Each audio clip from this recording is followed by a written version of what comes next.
Toklware kisima e county ma Kiambu. We firmly believe that investing in the potential of young people is an investment in the future prosperity of our beloved nation. Piny owacho biro tiyo kanyakla kod bengi mar KCB e chiwo hola mar Hustler Fund ne rowere mobiro kanyakla mondo timo hala. Jodongo mawuok e Uganda jo Abagusi pod odak gi luoro kaluwore koda monj ma kinde ka kinde kiseyo gi kuom timbe magalagala.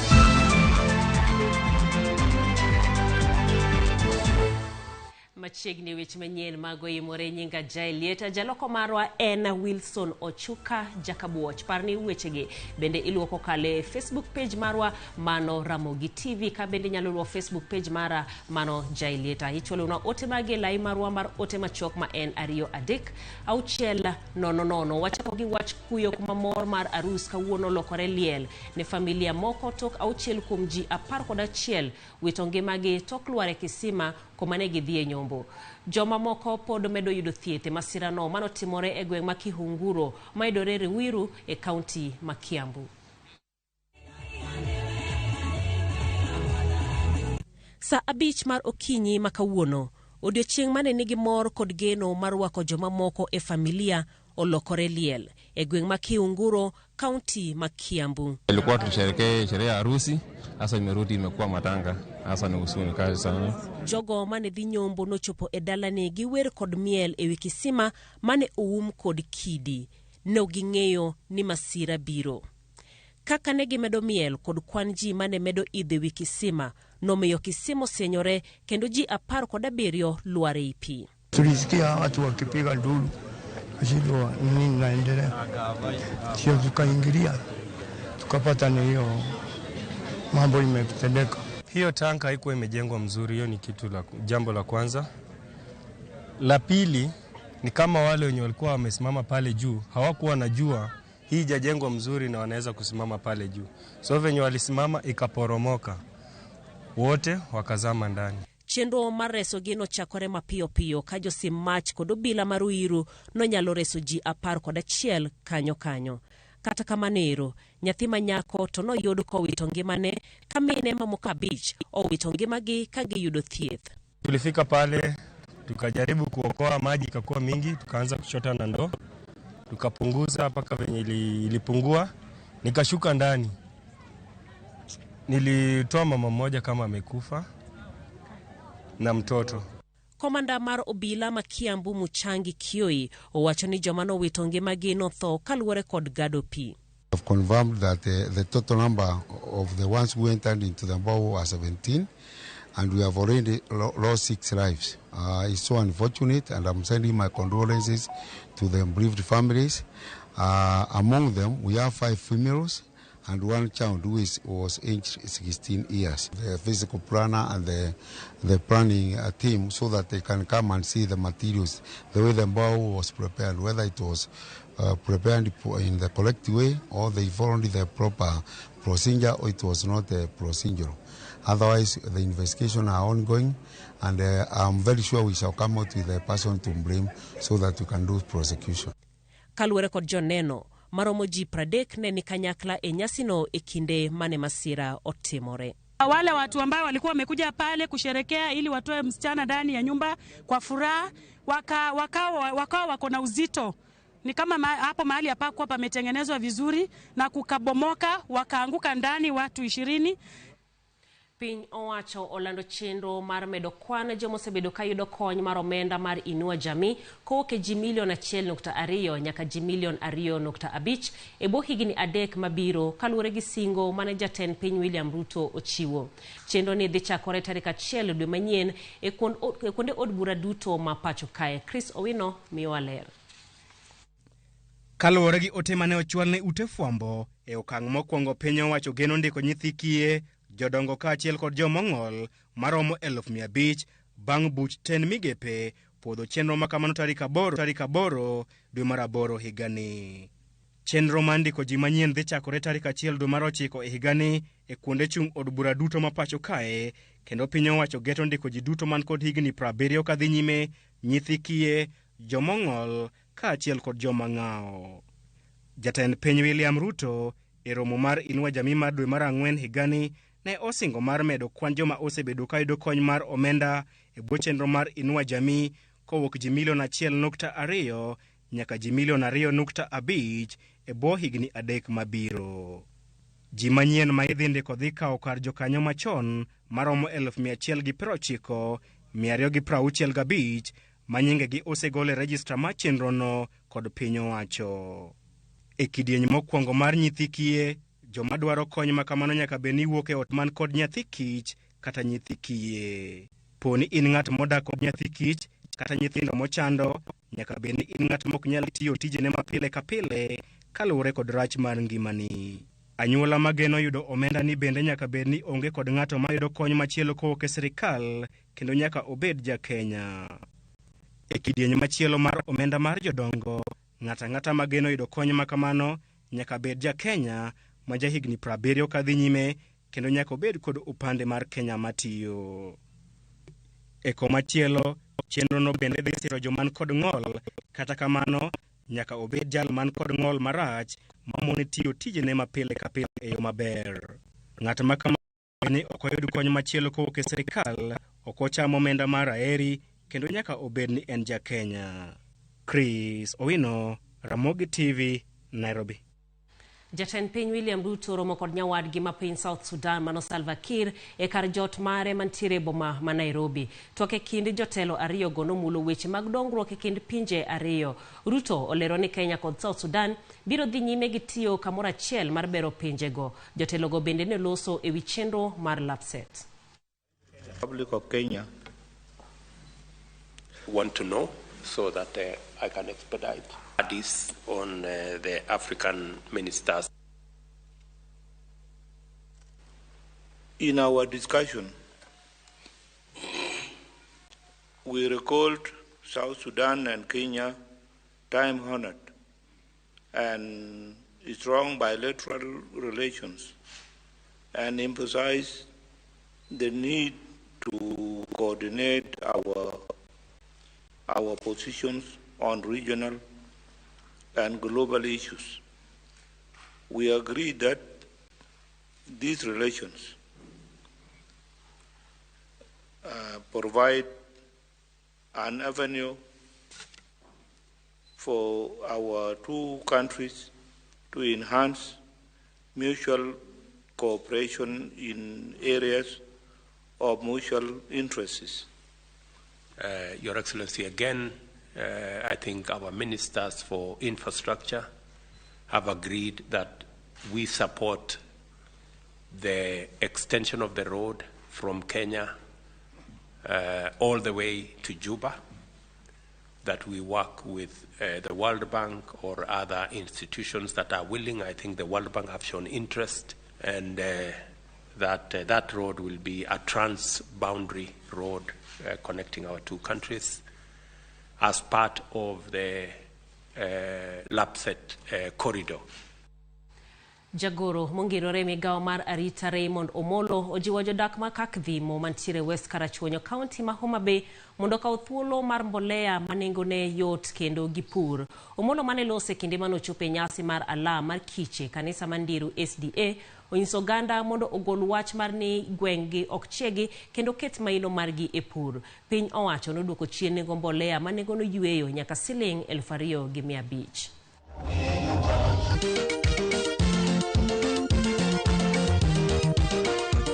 Our ushers, serikal nchogolo mbolea, joma ncho tiyo gi mbolea ang'eni yuto gi ber moloyo joma ne ok otiyo gi mbolea. Thurwa ka wathoro weyo ni wan piny wachieko kwa ti gi mbolea. Adwa na kwajo dalawa e yo makende ni wakiti gi mbolea, nitie gimomiyo mbolea okel mondo yuto wa obed malo. Puodho mar eka achiel ka okitiyo gi mbolea tibro wuok samoro go gunia achiel kata ogunde 2. Kitiyo gi mbolea to yuto ni dhi malo nyadi 5 katin. Manyiso ni kata mich ma koro idwaro mar kicheni koro bedo mabup, to Nyasaye gwedhowa to wamedo dhi mbele. Ywaruok mosebedo e wi tong' Kanyuore sub-county Manyatike kod Kajulu e sub-county Mauriri mosebedo kuom higni 40 osechako mienjo kendo. Mano mana juma achiel tok apisas mag piny owacho kotenegi kod county commissioner ma Migori David Gitonga lando ni ywaruok no bang' keto kiew kama owinjore. Jojuma mantiere gwenge ma Migori nigi mathoth. Tong'i kind gweng'no mar Kanyuore sub-county Manyatike kaachiel kod Kajulu e sub-county Mauriri osebedo paw lweny kuom dhoudi ariyogi kuom higni maromo 40 ka gilaro kama kiew onego ketie. En ywaruok bende oseweyo ka moko kuom oganda owito ngimagi ka mwandu ma oting'o ute bende okethi. Started in 1984. People have lost life around here. Houses have been burnt. Juma ma okalo apisas mag piny owacho ka otelnegi kod county commissioner e county ma Migori David Gitonga ne obedo kod twak kod oganda mawuok e dhoudi ariyogi kendo keto kiew e tong'ni ma osebed ka ilaro kuom kinde mathoth. I want to tell the people involved in the area that we finalized. Someone who might think of tampering with the demarcated areas is liable to not less than 7 years imprisonment according to the laws of Kenya. Kawuono ka seveyo sebiro kae ni mopogo maber. Wakwa kwe mamondo bedie. Koko moro kik wachak wawindi. Waseyudo sandruok, nyithindwa osewang' ka, miechwa osewang' ka, dalani osewang' nikech wach lo. En okang' mane okelo mor kuom moko kuom oganda kako machielo moko kuom oganda tok mor kod yo ma oketgo kiewni. Wadagi! Nopkadem nopogi ga 86. To kama nopogi lo 86 ni. Tema jo kichako duogo donje lo pod. Njoko temre maber. Nikech nyaka dake kaniendi. Kaneno lo mipogo kire bat ni kaje cha no lo. Anyo se yike ji maromo na ndale mane yike ji go. Dak ne bi complain ka lo pige ngomi yike ji. Koro sana jogo mose toka kin dana uchiel wach lobni. Kane gibiro ni gikelo kwe ne oko bede nyaka samani nyaka ora okanyal dhi mondo tuom pi. Moko kuom jodak e gwego mag Kajulu e sub-county Mauriri okwedo yo ma opoggo tong' e gwenge ariyogi ma osekelo ywaruok kuom higni mathoth. Mano ichako godo poglo ni pile pile. Ne gidagi ni kanyo onge wacho kanyo nigi wach. Ato giringa gidhi nyaka bwo ora. Koro gikawo golo puorwa. To chon kanje ne gibiro kaka gisebiro didek. To nwa wuotho kodgi map nyaka piny. Koro ko giko chieng'no ka gibiro to gidagi ni kawuono gino giwuotho map gidhi tiyo kama koko nitie. To kanyo koko nitie kamoro amora. Koro gimomiyo ne gichikore magiwe kama ne chako go gini bende akia. Nyaka wuda no pae. Imaya konya jothurwa konywa uru. Nokoluonga. Nakia wachno. Giwacho ni yo ma okel go pokni koro medo mana kelo ywaruok mokwe. Kata chiem, kata nanga marwake, odina gimana mara ni. Anang'eyo sirkal konyo ji. Kora chulie na chap. Wadwaro konyruok. Wawinjo matek kaka wan ojende. Wuone wa osetho e lo. Makata kawuono kama nani dho aora nikech wach lo manyocho biro pogi. Okamor. Ne okukelo kwe komisona kod lat Zavea. Akwayo unia wan kwae koth nek. Yie mondo mi ukelnwa kwe mowinjore nikech wadwaro kwe piny. Oganda ma ok mor kod yo ma otimgo pokni wacho ni giikore ma tiko yore ma opogore opogore ma oting'o dhi e doho mar manyo ratichgi. Juma, Ramogi TV, Migori. Jodongo mawuok e oganda jo Abagusi pod odak gi luoro kaluwore koda monj ma kinde ka kinde magiwacho ni kinde mathoth en kaluwore koda wach mar lo e gwenge makono. Jodongo ma kwan-gi ohewo 100 nobago romo e alwora ma Bobasi mar twak e wi achiedhnade magikale. Simfos Okinda lerono mathoth. Giwuoth margi kamoko kuomgi sirore go kwajo, to moko kuomgi bende thembo inyalo paro ni gidak maber kendo chunygi okwe king'iyogi kod higgi moniang'. Jodongo mawuok e gwenge mopogore opogore ahinya e Gusi kod kadho wadh Nam Chumbi pod odak gi luoro. Luoro ne chako ga neno e kinde ma jodongo chako yudo lwar e wigi, kae chako nengi kaka jojuok kendo inegogi. Jodongo giwacho ni nok mar lope en achiel kuom gigo mamiyo inegogi. Mano no matute wi wachni wadhi nyaka alwora ma Marani e gweng' ma Nyagonyi. Ka lito kwako jogi tok nek mar jodongo 4. Christopher Mayaka en achiel kuom anyuola moyudo lit ahinya kalore kod nek mar jodongo e gweng'ni. Min mare nonegi kiseni ne odonje weche mag chode. Tukiwa tunazungumza na yeye walipomtoa kwanza walinipiga kwa manake niliwaita waje tuongee ni nini shida gani mbaya, kuna shida gani, wakakataa. Ne wadoro ng'eyo matut gimomiyo jodongo emakine mathoth yudore kama tek kama. Janzo kikubwa ni kuangalia bari ya mashamba na vile anavyoishi vizuri. Ne wayore romo mar jodongo kende manobagi alwora mabosabi kod riwruok mar Ahadi Kenya. Ka bende ne waloso gi jodongo mar nono mathoth e ngima mar dak kaka jaduong' e Uganda jogusi. Mpataki sisi kama hii pesa tutaengwa hii pesa hii kidogo kidogo hii ya wamama wa Kongo wanaenda kukatakata wa mama wa baba ndio wachukue hiyo pesa waende kukula. It's very pathetic. It's very ungodly. I don't know which term to use, but I think it's backwardness of the highest order for anybody to point a finger at an elderly person who is over 80 years, 90 years old and call them a witch. Kato bedo ni gikale midhiero mathoth kawuono ne en odiochieng' mar mor tok jodongo gi rwako welo. Chiemo, goyo mbaka kod miel nomiyo gi mor kato bedo ni mana kuom seche manok. Tok nyasini ne en safar machielo ne jodongo gi mar dok pacho. Mak mana nie kinde ni giyudo geno matin ne ngimagi biro bedo maber. Simfros Okinda, Ramogi TV. Report no mar Simfros Okinda choro akende aneno ka gen dakika 10 mosekalo tok sa adek mar otieno rokamania Eric Odiemo ka entiere chunge ka Nyamkago wacho ni to en gima lit kabisa ka arus okelo tho machalo koda mano. Monica mawuok Migori Kaler Ward wacho ni Ramogi nenonwa maber kabisa erokamana nya Odhiambo jana mbaka piyo jaseme wacho ni Jailieta awinji mokwe kenda ni mokwe amor kod weche manyien kaka donjo. Steve Andiwo wuode Ruma Kadema wacho ni timo moskom jogo kuma bende otho kaluwore kod wach mar arus kanyakla kod Jakaila kantiere Kisumo mano kar dak noero mar lulero kamana yenya kum ibende kete Ramogi TV de yoyo machoko aduogo to ekima moko antiere kod chino marwa mar mene wacho kikidhi mabor.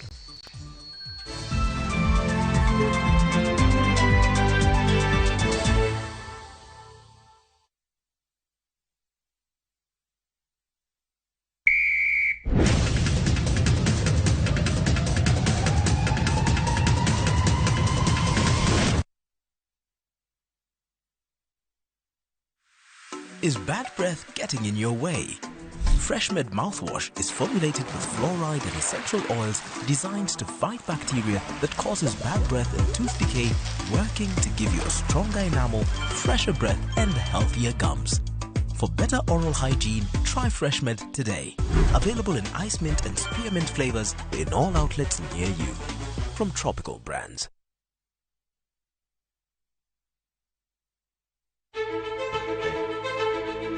Kokalo kuom lakteche kod thieth, wayudo ng'eyo kaka dendwa tiyo. Nitie hormones mar ng'ama miyo kata ng'ama nyako. Iluongo ni estrogen gi progesterone. Kendo wayudo ng'eyo kama inyalo yude kony moluwore gi weche thieth. Daktari en tich ne thiedho oganda mondo oganda odhi maber. Kaka wadak e kinde ma ok ong'ere. Ngimawa en gima duong' moloyo. Ka en ng'ama osiko ka ywaka, en kama osechopo dwa kawo ngimane. Kineno science gi wek rito. To e penj laktar, wakelo ni lakteche molony to gilero ni weche thiedho tuoche ma opogore opogore kod rito kit ngima maber. Anyalo tiyo kod chiemo e geng'o thiedho kachiel kod timo bero ngima waben. Yes, erokamano. Penj laktar kokalo Ramogi TV kama wacho ni ngima en mwandu. Wuok tich nyaka tich abich chakre saa 12 odhiambo nyaka saa 1 mar otieno. En chenro makik bai kata matin.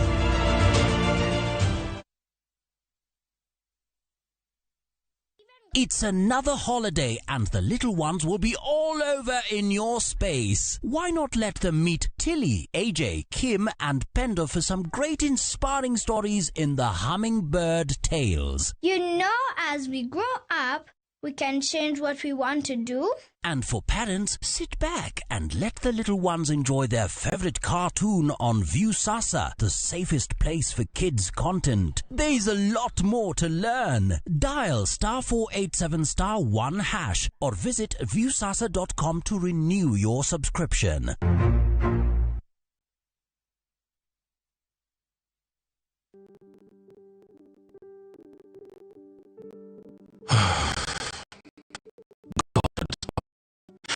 God, the things I cannot say in prayer, listen to my heart. God, the things I cannot say boldly, Lord, just watch them in my tears. God, if you do not come through for me, I'm not gonna make it out of this place. I believe in you. I believe in you, God. Dial *811*447# to get Listen to My Heart.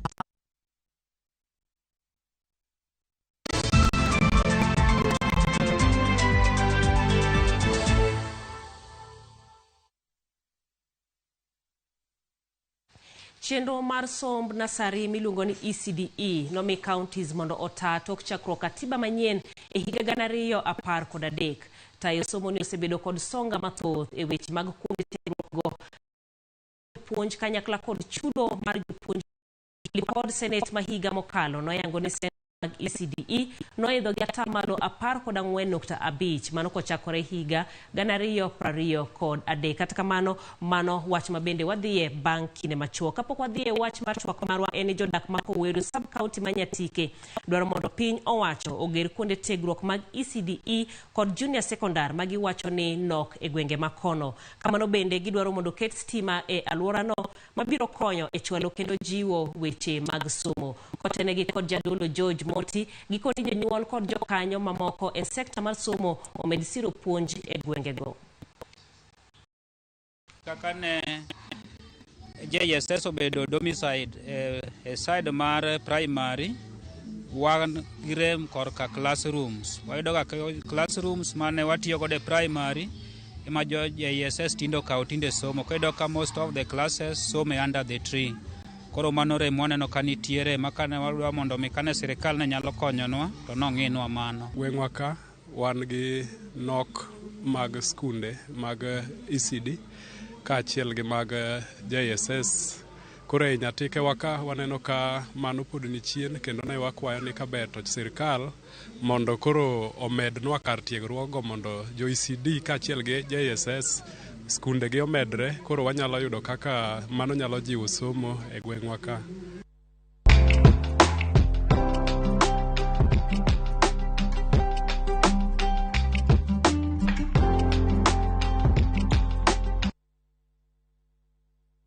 Chenro mar somb nasari miluongo ni ECDE nomi counties mondo ta tok chakruok katiba manyien mane higa 2013.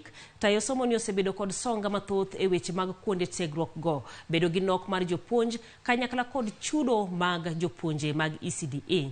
Lipot Senate mahiga mokalo noyango ni centers mag ECDE noidho gatamalo 14.5 mano kochakore gi higa 2013 koa centers 24,767 nyaka 28,383 mano e higa 2010. Wasebedo ka wagombo mondo bed nosetimore. Nikech ing'eyo ni ECD no en msingi mar chakruok mar somo mar dhano e piny kae kata mana kuonde mamoko, pinje mamoko. Koro county governments osetemo, lakini pok gichopo kama waparo ni onego bedni gisechope. Nikech ineno ka sanie omigi ting, county governments emo meeting mar mondo mione ni skunde mag nasari. Koro wawuok kaka ng'ama wuoyo gi dayo dala skunde nasari skunde nasari goeko gikawo ting margi, gichulo jopuonje, gigero kuonde ma klese. Yes, ting'eni nyithindo katindo gige tugo gidwaro choche mag nyithindo, gik machalo kamago. Tiyudo ka kata mana sani owuok e news kae ni there's a school ma pod complain ni nyithindgi pod somo e tie yien. Koro you can imagine ni 10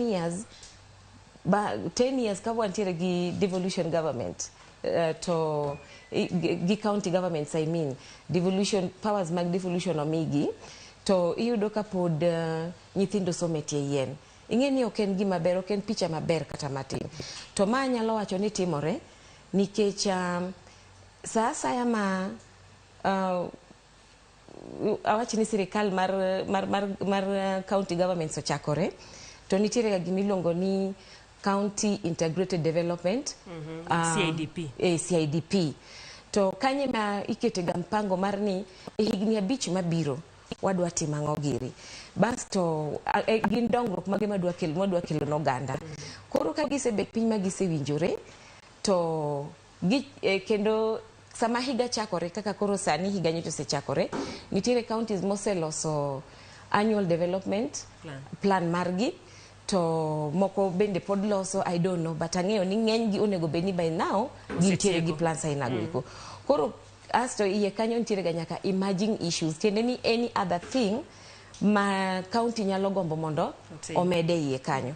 Koro yudo ka kanyo ere ma tich bede ga matek nikech giseloso plan nitiere. Pesa bende yudo ka nikech sama iloso plan cha nyaka itim nyaka budget. Ming'e ni antiere gi pesa mabro miya timo gima chalo kama.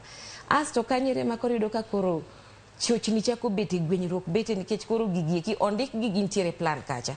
To mondo mi koro tim gi keto gi e tim ema koro miyudo ka sama kama 10 years down the line pod nyithindo bedo ni sometie yien. To pesa to nitiere, plan bende noseketi monego bende timo mano.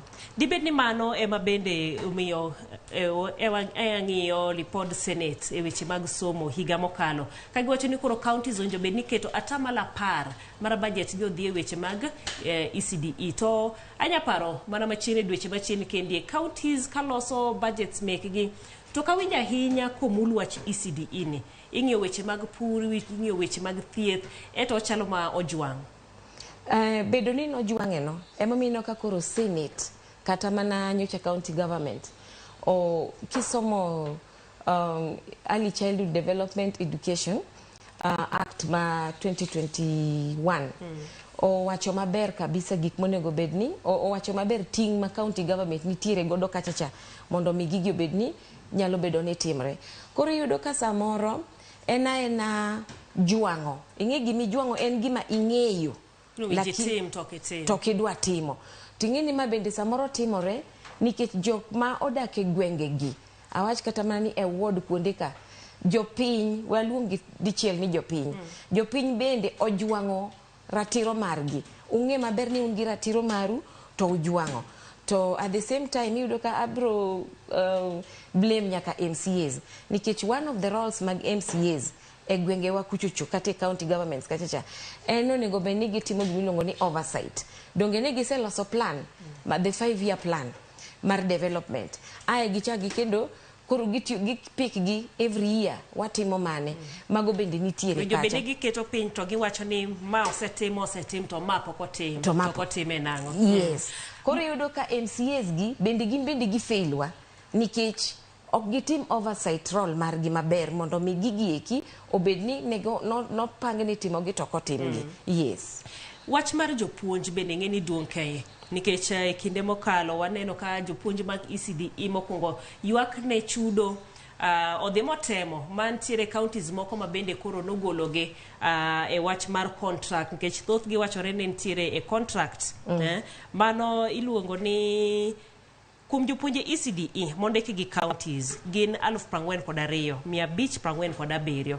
Kuom kwane ni 13,500 gin mago ma ondik permanent and pensionable. 28,000 pod nitiere e yor contracts ma bende en kwan mamalo kabisa mag joma nie contract. Kini ka ine contract rumo samoro bende ok chuli to kata kichuli luore county ka county koro chuli kaka gidwaro. Iwacho ni you are at their mercy. En maning'eni en jao ratiro kata mana mar jopuonje gi nikech lieta adiera makende en ni nyithindwa sama gidongo cha sama onyuol gi makoro gichako dhi e school. Ing'e ni chik dwaro kendo chik owacho ni education en right mar nyithindwa. To mane miyudo ka county government, national government kata sirikal piny owacho dwaro ni nyathi ka nyathi nyaka I make sure ni odhi school to kendo yudo ka bende dhine school ero nego bendo dhi school makata gimo chulo okonego bedni nitiere. To aparo ni daluonge ni koso ng'eyo jopuonjewa mag ECD giki ok ong'eyo ni ratiro margi en mane nikech already nyathi mathis onego bed ni ratiro mare en yo somo. Tang' ni wach ni nyathi nigi ratiro mane mar somo to japuonj bende ok iketo ne kachacha monego bed ni puonje. Koro kae emonego bed ni county governments onego bed ni ng'eyo mar adiera mar wach na adiera ma Nyasaye nowacho kamano kano watindo. Adiera mar Nyasaye en ni county government onego bed ni ng'eyo ni jopuonje gi are not at their mercy. Gine ma gin at the mercy of jopuonje gi. Na wacho ka inyoro ni jopuonje gi tich ma gitiyo kata kwa ng'iyo chon ko achon gire wan mane pod wan wadhi nursery. Iyudo ka it is a calling nikech for all these years nyaka ne Kenya chakre giyie mondo gidhi gipuonji to iyudo seche moko ni headmaster mane chule samoro jonyuolo choko pesa moko miye jo board. You see that feel ni mano en abuse of human rights nikech ok inyal keto ng'ato ni tiyo to kosetiyo to kidwa ni mondo ichule itugo gi ratiro mare. Koro county governments onego bed ni ng'iyo maber ni jogi ochul. To ananeno ka ntiere light at the end of the tunnel. Ntiere taya moro maneno ka ochalo otich mach moro nikech iyudo ka sanie report manyocho chiw mar Presidential Working Party report otimo suggestion kata ochiwo dwaro mare kata hero margi ni kaber to koro jopuonje gi onego bed ni ichulo gi TSC. You get mamano en gima ne aneno komora nikech county governments koro bomiyo gibedo gi job scale margi gi osara ma bende owinjore. Actually CRC oseloso mose streamline kila kitu.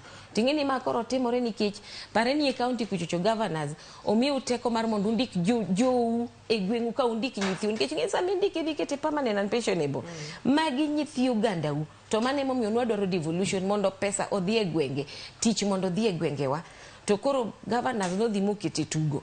Koro yudo ka kendo koro sanie at least national government appreciate tich mar jogi ma CRC Salaries and Remuneration Commission oseloso kaka onego bed ni ichulogi. Mamano ero en gima ne wan kaka jok ma olonyi weche development kod somo gi dongruok ne warwaka ahinya ma wakwayo mana ni mondo koro obed implemented. Tang'eyo ni president pro implemente nikech no wacho ni en determined to make sure no implemente. Ingeni report mar jo UNICEF ma bende ng'iyo weche mag nyithindo ahinya pinje mag East Africa wacho ni e kind pinje abich Kenya, Rwanda, Tanzania, Ethiopia kod South Sudan oyudo ni Kenya emoketo budget matin kabisa ne weche mag somo mag nursery kata primary education. Bedo ni budget mag ECD kata somb nursery nyaka sani pod ni piny. Bende biro konyo tingo ECDs nikech korero wadwa chake wang'iyane ka romo mar devolution chako biro tok higni 2 obo chako bet piny to wago okang' wacho ni higni 12 tok devolution wan kanye. Lieta ineno ka Senate nosewacho ni 10% mar budget tende ni giseyudo ni county governments giki ok osemiyo kata wach mayot ni osejwang'o wach mar somo mag ECD. Koro Senate owacho ni 10% of your budget tiende ni gin concerned to 10% noero mani ng'enyen mana standard ma Senate moketo magi propose yes makoro chuno ni county governments nyaka make sure ni gi tiyo godo.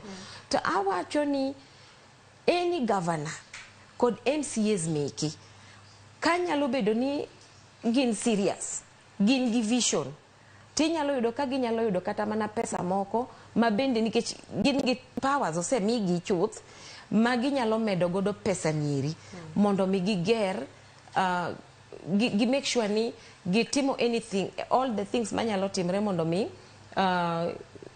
ECDs gieki odongore.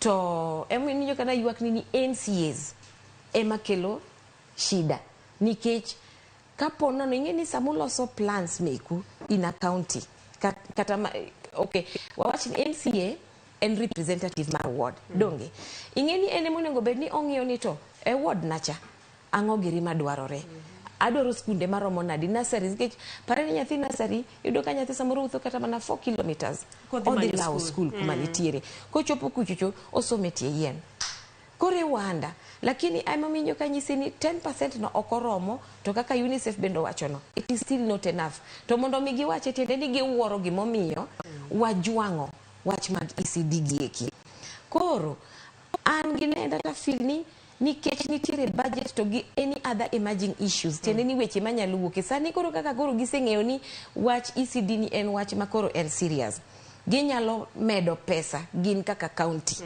to gineno ni nyithindwa matindo gi wakonyo gi waketo nigi gimoro amora manyalore madwarore mondo mi wa boost kata wating malo wach mar ECD. Yes. Erokamano inya Morin.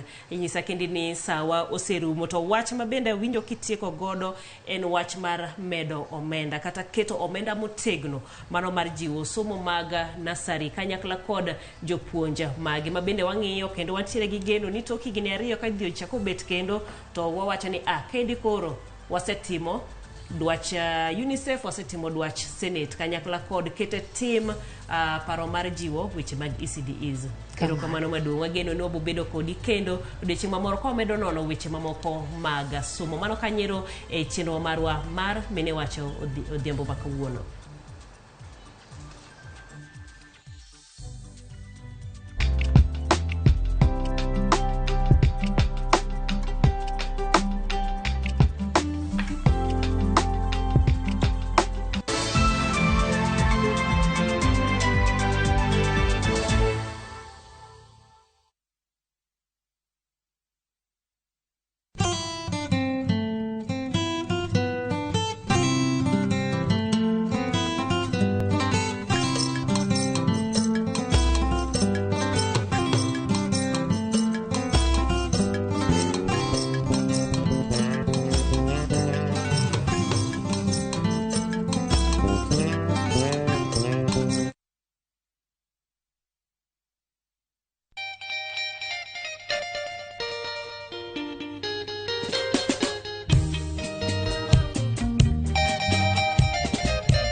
Radio Ramogi, Cartoon Jaluo. Radio Ramogi.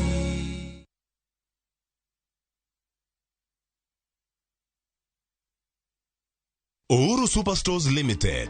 Wani duka maduong' kendo namba 1 waidore boma ma Kisii. Wauso chiemo mopogore opogore kod mwandu mag hardware mamoko. Magedo koting'o mabati mar Dumu Zaz, Galshit, Simiti, chumbe magedo e kind mamoko. E nengo moyueyo. Mondo ing'e mathoth, yuana tole namba 0111 kata 0111 Uhuru Superstores Limited, the people's choice. Yud mwandu e nengo moyueyo kata omenda ma itiyo godo. Machiegni dala.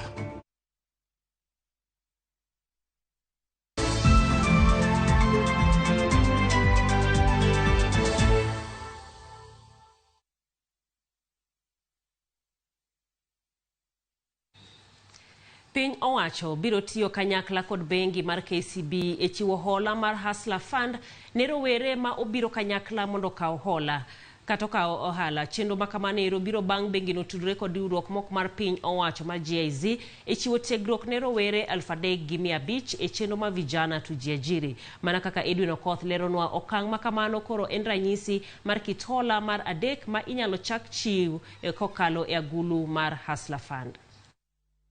Bang' yango kidieny mar ariyo mar Hustlers Fund ma ichiwo ne oganda ma oriwore kanyakla dwe mar 6 higani.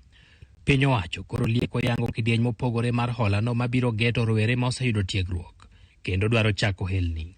Jatend piny Kenya William Ruto wacho ni twak e kind KCB kod piny owacho osechakore mar neno ni rowere moyudo tiegruok ok bed kod pek mar chako helni. I know there is limited scope in when you guys step out, there is limited scope on how much money you can get to run your business.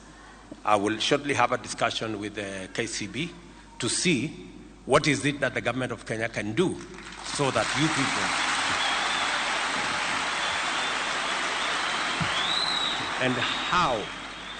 and how do we reorganize the space around Hustler Fund to make sure that you can get opportunities, especially with your skills, whether we can leverage on that to give you more money to be able to do and run your enterprises.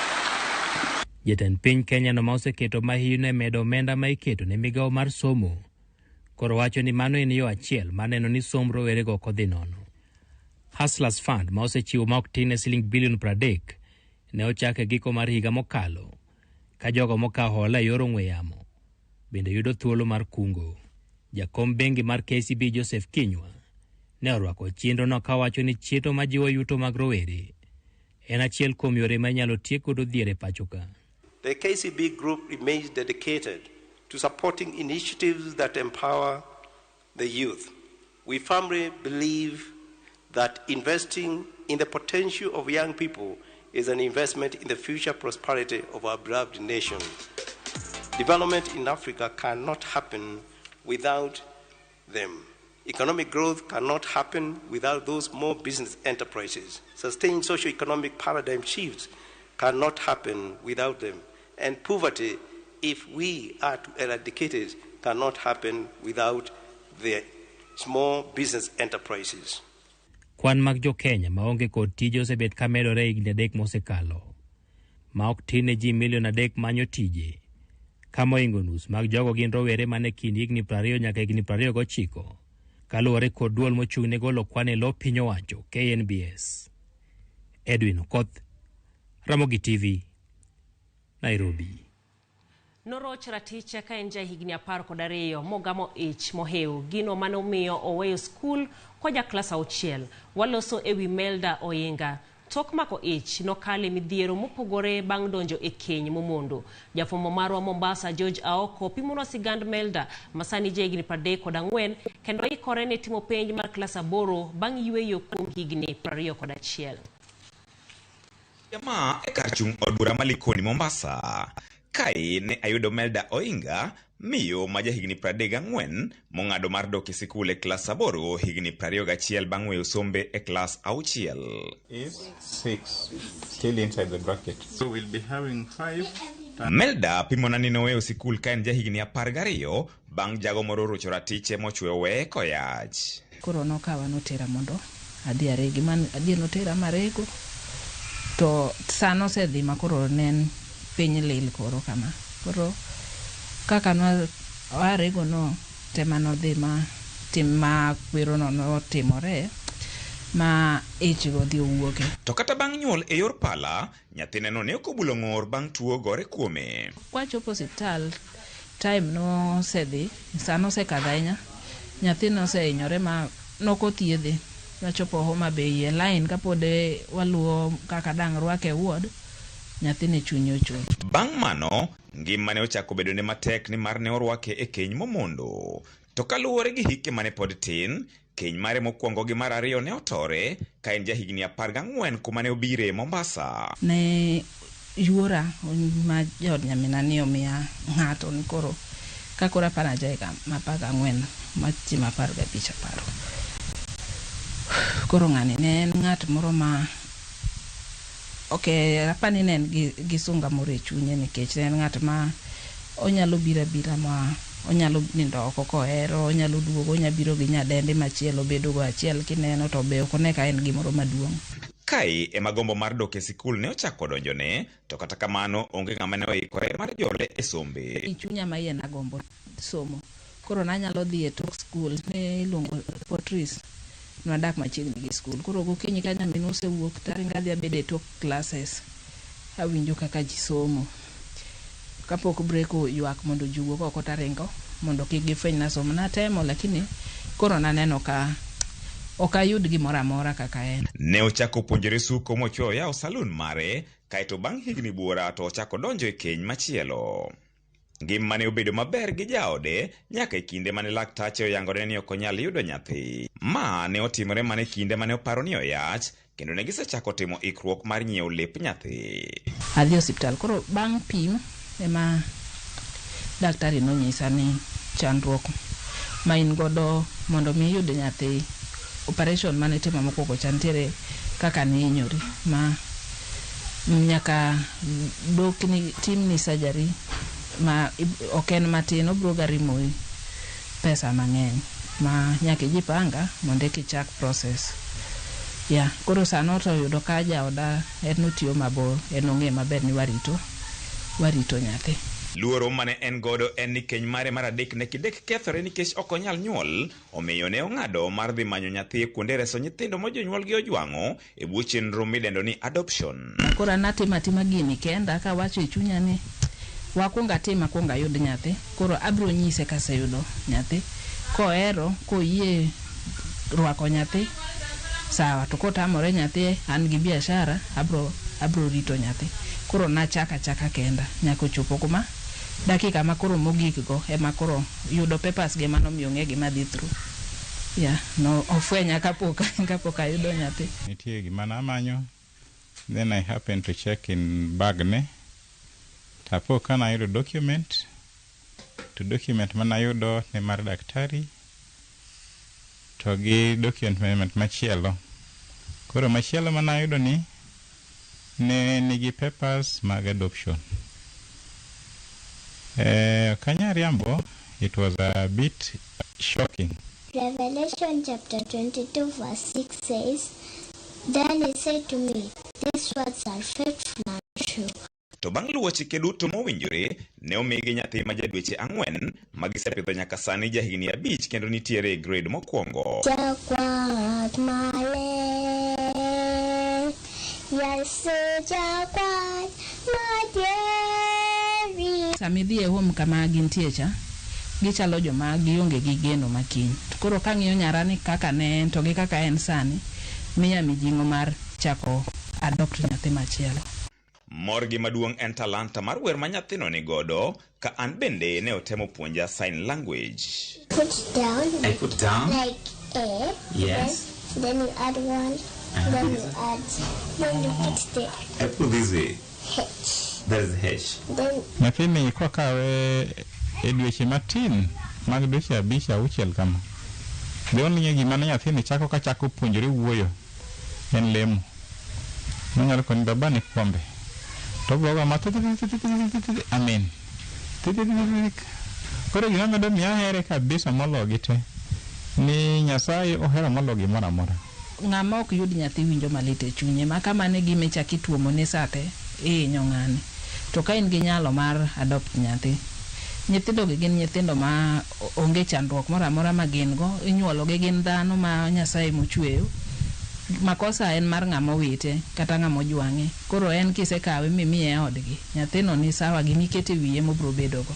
Kik waluor gini kata ni kaka koro jomoko wacho ni kia gin jini, kia ni en kodhi man kodhi te mag Nyasaye mokelo kodhi. Ka in gi thuolo mar rwako nyathi, mi nyathi odgi obedi. En gino masani okelo fuong'ruok ne familia no. Kamelda bende koro ng'ado mar dok e sikul, kendo sani osendikore kaka japuonjre madhi timo penj mar klas 8 ka japuonj mare maduong' en jaode. Kata mineno kora dok sani ni, adok mana nikech gombo skul, nasegombo sana. Koro ng'eni ng'ato to nyaneno ni higa ma in go kokidwa riwo gi nyithindo. Higni 21 nyaka nawe skul e klas 6 bang' kane oroch ratiche. Melda masani jahigni 34 osedok e skul kendo koro oikore ni penj maduong' mar klas 8 higani. 30 minus 6. George Aoko, Ramogi TV, Mombasa.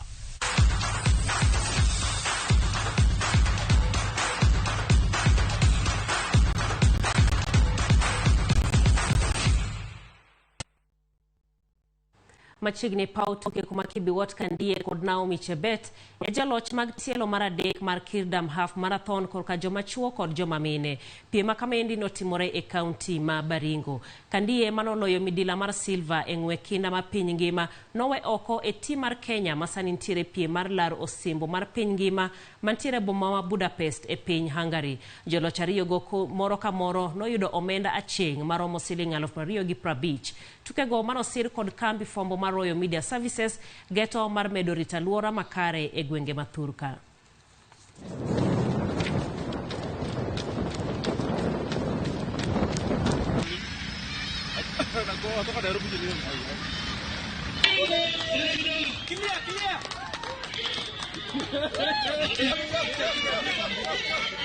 I can say I'm happy for winning the race, even though it was very competitive, and more so the course was very tough in that it was very hilly. Ndio leo imekuwa ni hardcore sana, haikuwa rahisi vile. Ile tu nilikasana, maybe ni kitu kama mileage ilinisaidia ndio nikaweza kupanda ile milima pia, lakini pia ilikuwa ngumu sana, haikuwa rahisi. Tuke mag US Kids Local Tour notimore kawuono e boma ma Limuru. Kata kobedo ne piny ne ng'ich kendo otimo ng'wengo, jotugo maromo 150 noyuoro piem e tukego. E rang'iny mar jotugo mantiere bwo higni 14, Kaidem Wisanji ema nobedo jaloch ka korka joma nyiri. Maria Nyambura ema nobedo jaloch gi points 89. Hena Shah notieko e thuolo mar ariyo korka joma nyiri.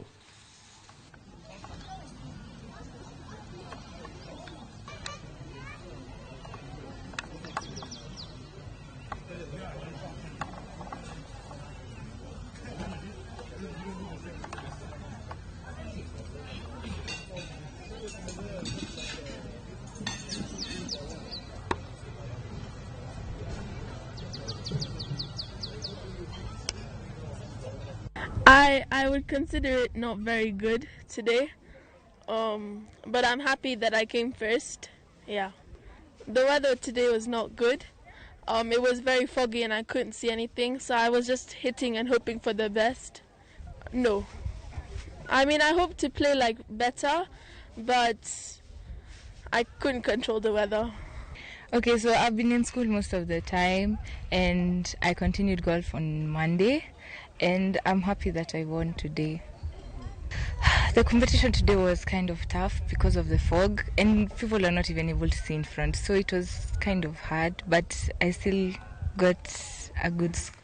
Tend County ma Kisumu kotelegi kod jalup Governor Matthew Zowili odiechieng' makawuono yango tim mar yawuoyi kod nyiri manitiere bwo higni 19 mong'ere kaka The Eagles Team kaka achiel kuom timbe 16 mowuok e alwora ma North Nyanza mano moting'o Siaya kod Migori mabiro piem e tuke mag Talanta Hela e boma ma Kisumu. Piem kama dhi biro motelo ne tuke mag regionals mowinjore obi otimre e alap ma Moi kod mar skund yawuoyi ma Kisumu bende e boma ma Kisumu. Joloch mabiro yombe tukego biro yudo thuolo mar piem e tuke ma ibiro bage national level mar laro mich mar omenda maromo $1 million.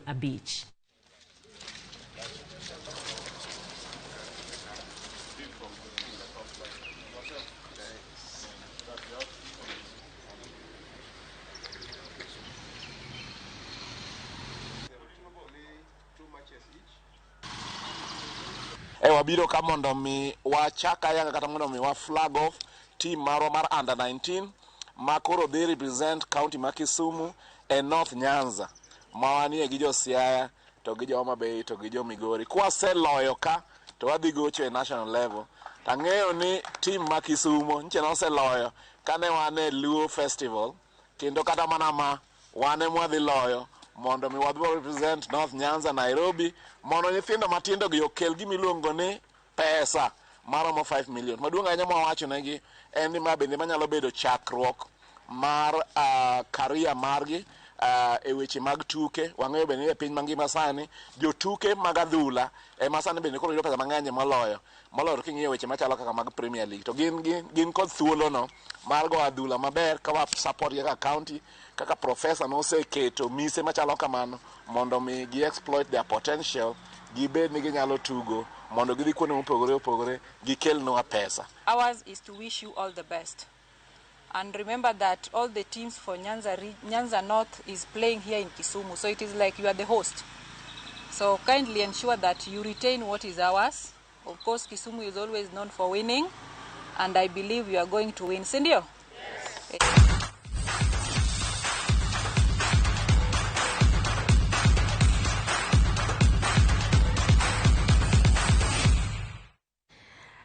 Nitiere tim moro kende mabende ok omor kabisa. Openjo ni to duoko mar mpich Man to daku kel urito godango. Gilbert ka Kibiri. Jogo nitiere kaka otugo moro mok ber. Nabi Wodonguta iwacho ni nitiere wang' neno Ramogi ler Migori. Erokamano ahinya kuom ote mari. Ramogi kamikawe nyithindogo ipenjo ni kanye. Sospita Onim ka nitiere Ogwedhi Masai. Mana paro ne weche mag adoption ichako ka children's kaiti luwo ibonyisi yore mabende itiyo godo. Koth iwacho no imore nyongi kabisa ka nitiere Siaya gwenge Mandere. Kabende ote machielo mabenda neno kindi en beti nyaka piyo imora hinya gi chenro mabende imedo yudo. Erokamano ahinya kuom ote mari kino ote mamoko mabende wabedo godo odhiambo masani. Mano bende moloro godo chenro ni mar weche manyien mag OIMORE. Nyinga Jailieta jaloko marwa en mano Kanyero Jakabuoch. Bedo godhiambo makare.